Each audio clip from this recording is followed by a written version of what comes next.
Dygtig.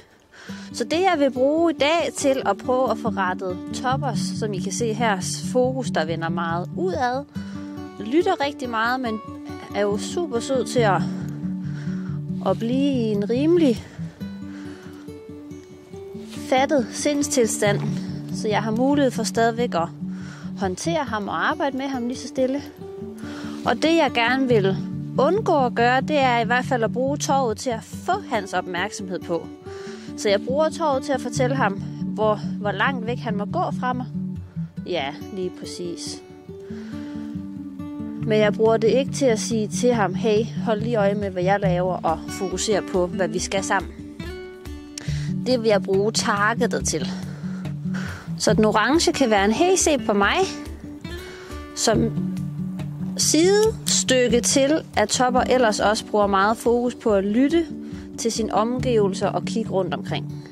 Og det skal han som sagt have lov til på nuværende stadie, hvor det er nyt for ham at være herovre, relativt nyt, og at han stadigvæk også er ved at vende sig til at skulle være væk fra sin flok.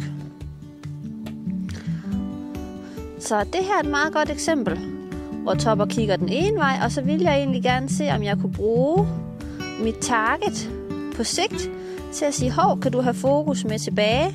Og det kan også være rigtig rart, netop når jeg klikkertræner, at i stedet for hesten kigger på min hånd for at prøve at tække godbidder, så skal den i stedet for begynde at tænke på at kigge på targetet i stedet for. Så var der for eksempel et spejl her, så kan vi godt se, at Topper han går lidt tilbage i det samme. Hov, og der var han tilbage med fokus igen. Og man kan se, at hans skridt bliver nærmest helt pasagtig, fordi han sådan stikker helt afsted i sin skridt også, når han spænder op.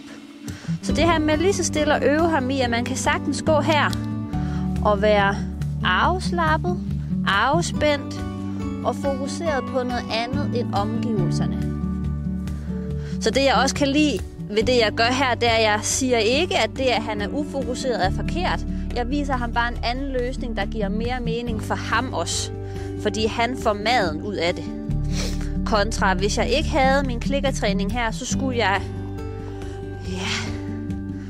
skulle jeg gøre det, at han var ufokuseret, det skulle jeg gøre mere træls for ham. Det vil sige for eksempel stå og hive i tovet i stedet for. Dygtig. Og allerede her er jeg ret positiv, i hvert fald i forhold til, hvordan Topper kom ind og var lidt hektisk, meget ufokuseret, til egentlig stadigvæk at kan være ufokuseret, men hurtigt vende tilbage til et fokus. Dygtig.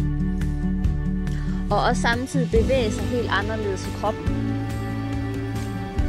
I forhold til han, hvis jeg ikke havde en opgave til ham, nemt kunne gå rundt og stresse sig selv op og overfokusere på alle de her lyde, der er udenfor, som hverken gavner hans mentale tilstand, men heller ikke, hvordan han bevæger sig fysisk. Så det bliver sådan en win-win situation ved at gøre utrolig lidt. Og det eneste, så var der lyd fra traileren igen, og se hvor hurtigt Topper han egentlig tjekker ind. Han prøver lige min hånd af først, og så minder han sig selv om, nej, det var ikke hånden, det var targetet. Og så er han allerede hurtigt tilbage.